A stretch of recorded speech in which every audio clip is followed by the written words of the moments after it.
What's going on, everybody? Y'all have been asking for a Jamal Crawford build, so here you go. Let's get right into it. And you can make it a rebirth or you can make it a regular grind build, depending on where you're at.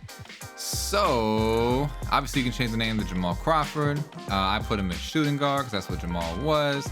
You can change the jersey number to 11 like he was in the Clippers, or whatever team your favorite Jamal Crawford was on. For the height, 6'6" for the weight, 188 pounds. For the wingspan, 6'6". I made him solid. You can make him, compact or maybe a little bit smaller. For the actual attributes here, and this is actually a really cool build for like a scoring point guard. Type of build where you can hide him in the corner. He's got a 94 driving layup, 76 close shots just to be able to get the badges. And you're gonna notice real quick before I even go on to the rest of the badges, he gets 12 finishing badges. What you want to do is you want to put your 4 badges you get from completing the storyline. You want to put that all on finishing. That way you can get it up to 16. Once you get 16, you'll be able to core.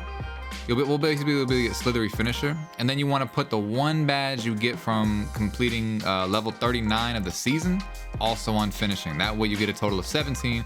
You can core badge slithery finisher. Then you got 17 more badges to play with. And we'll talk about that when we get the badges. No driving dunk, no standing dunk, no post control, because it's not the style of player. 87 mid-range, 92 3-ball, 80 free throw. 75 pass accuracy, because it's not like he was a bad passer, he was a solid passer. 92 ball handle, so you can get all the animations for dribbling. 88 speed with ball, because that's as fast as it can go. No defense, which he is a liability.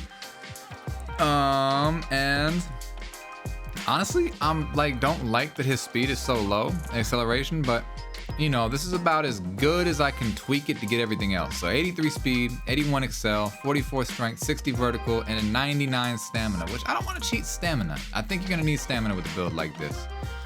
I'm not ready to make this build yet and commit to it, so you're not gonna see any highlights or gameplay of it yet. These are the takeovers it can get. Of course, I would go with double ankle breaking shots, but you choose what you want to choose. Let's take a look at what they call it. Oh yeah, who's compared to? I like that it's compared to Jordan Poole. That's pretty dope. That's a pretty close comparison to what we're looking for. 3-level shot creator, that's exactly what Jamal Crawford was. If we go to test build to put on badges, and I can explain a little bit better what I would do if I was gonna make this build and how I would run with it.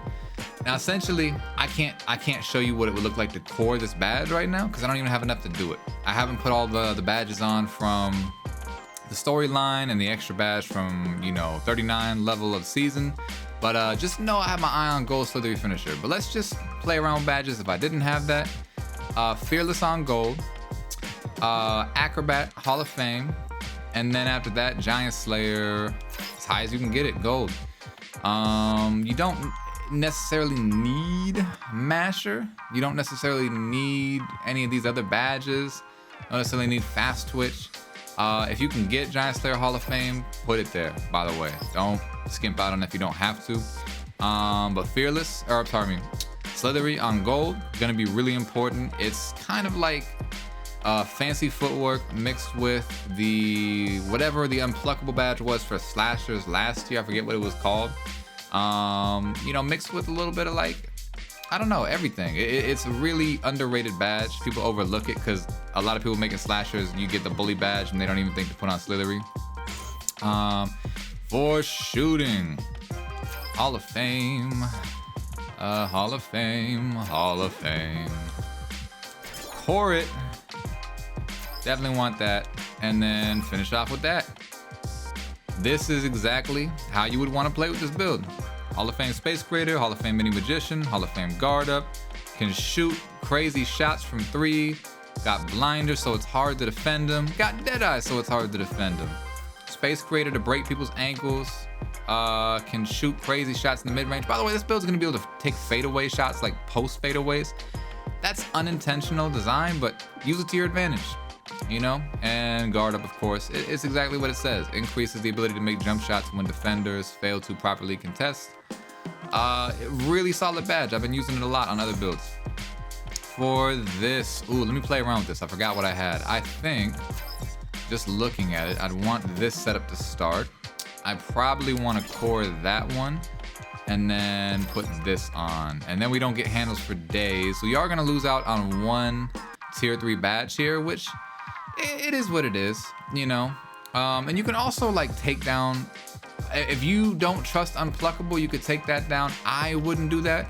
If you don't trust Quick First Step, that's not your game. That's fine. I wouldn't take it down. And if you don't trust Hyperdrive, this is the one I think most people will play with when they go to play with it. They might take this down to gold or maybe silver, and then maybe put it on Vice Grip so that it's harder to get plucked. Or maybe if you're looking at the way I played with Jamal Crawford last year, Ankle Breaker is going to be a big one. And I mean, you only need 4 badges to get Ankle Breaker, so it's like maybe you could finesse the system and run it like that. You know what I mean? Or like that. Take that down. Hall of Fame Ankle Breaker.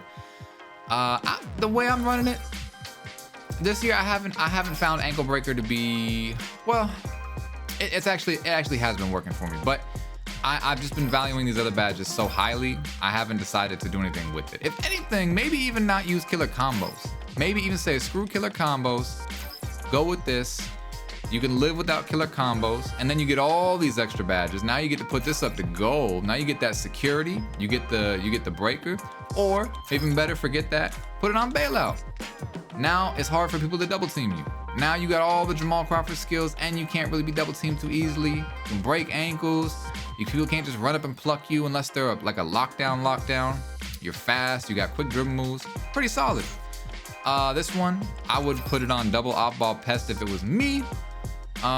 Just so you can kind of hold people a little easier on the perimeter, just so they don't back, because you're probably gonna be playing, if you're in the pro-am or you're in the rec and you got a team with you, you're probably playing in the corner. This is a build you want to hide on defense. This is not a park build where you can guard the other best scorer on the team accidentally, you know, and just expect to do okay. You know, you're gonna have to either score 21 in 7 shots, or, you know, put them in the corner. Put them in the corner. Now you also do this. That's pretty solid too, you know. But I mean, your call. Make it your own, you know. So with that being said, I've been using Kobe Bryant's jump shot, by the way, for everything. It's been really working for me. And you can test them out. And if you test them, I would test them in a 5v5 setting. That's, for me personally, what I've been doing. I think it works the best. Forgive me for it looking like Julius Erving right now. You know, that's my last build that I made. But this is, for all effects, Jamal Crawford. This has been a Jamal Crawford build video. Thank you all for watching. Comment down below what changes you would make to the build. And as always, thank you for watching. See where his game is, and perhaps try to see where he fits. Beyond the talent, Ryan, I want to see how much effort he gives.